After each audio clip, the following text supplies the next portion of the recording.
Dan Bongino is a former New York City Police Department officer. He joins us tonight.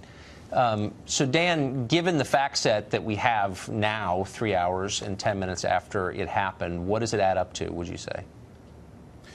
Yeah, Tucker, it adds up to a new normal, and a disturbing new normal at that. You know, ISIS, Al-Qaeda, AQAP, terror-affiliated groups that use this tactic figured out post 9/11, Tucker, that what's the sense of spending, $500,000 to $1 million developing a flight training program, learning how to fly a plane, if you can cause an equal amount of terror impact in Nice, Barcelona, Berlin, and now New York City by running people down with a rental truck? And Tucker, the added benefit for these animals, these savages, is that these kind of tactics, renting a rental truck and mowing people down like an animal, doesn't leave that many investigative footprints. I mean, what are we going to have, a do not rent list?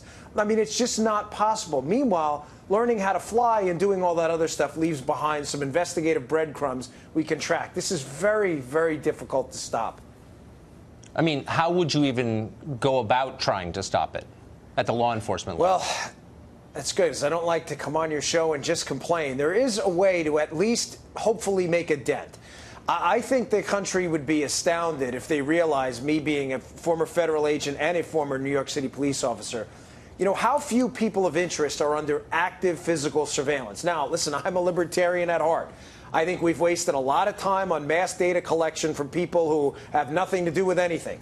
But right. we've fallen in love, Tucker, with SIGINT, signal intelligence, collecting emails and social media, and we've fallen out of love with old school shaking of the trees in communities, an old expression for going into communities and developing high quality investigative sources. It's how we broke up the mob. It's how we can do it against this radical Islamic ideology. We're never going to stop this by being firemen afterwards. We have to be arsonists. We have to start the investigative fires in advance, because these kinds of attacks don't leave that many footprints if you don't have the sources to cut them off in advance. But you've got an entire American political party organized to prevent that from happening. Well, not only that, you have an entire American political party committed to open borders. I mean, seriously, this is a multipolar problem here. So yes, you have an American political party as well. Let me throw another one out there that's absolutely committed to the idea that we should never surveil, God forbid, in a mosque, because that may upset some people. Listen, nobody's saying anywhere, no credible personality anywhere is saying that all Muslims are involved in terrorism. That's absurd. That's a leftist, stupid talking point. But a mosque, Tucker, should not either be some kind of protected space. You and I both know if it was a Christian church professing that they wanted to blow up something, that of course law enforcement would be in there, thankfully so.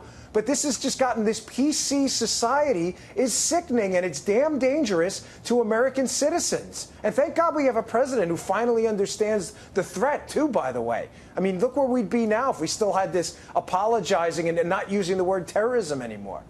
Have surveillance techniques changed in the last 10 years? They have. I think, in my humble opinion, for the worse. We've fallen in love with electronic interception, and we've fallen out of love with the idea of old school physical surveillance. Right. Tucker, we don't have the capability right now to watch people who absolutely need to be watched. This is the entire known wolf problem. Not lone wolf, known wolf. As Patrick Poole from PJ Media calls him, and he's right. Law enforcement's known about some of these people. Now, we don't know that in this case, to be clear, but there's no question in past cases we've known about people who have not been surveilled. We got to watch some of these people. Well, so let me ask you a law enforcement question. I mean, probably not 2 hours after this happened, the governor of New York said pretty conclusively this was a lone wolf. We don't believe he has ties to any larger group or movement. I don't know if that's true or not. How could he know if that was true or not so soon after the crime?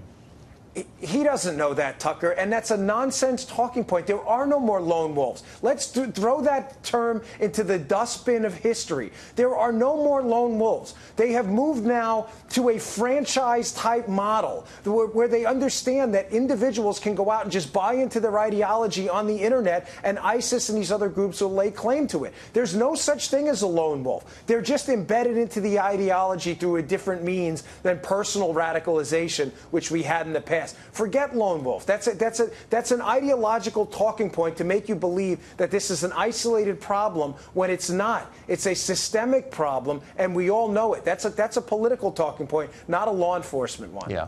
in a world with an internet, it doesn't make any sense. Dan Bongino, thank you No. for that, as always.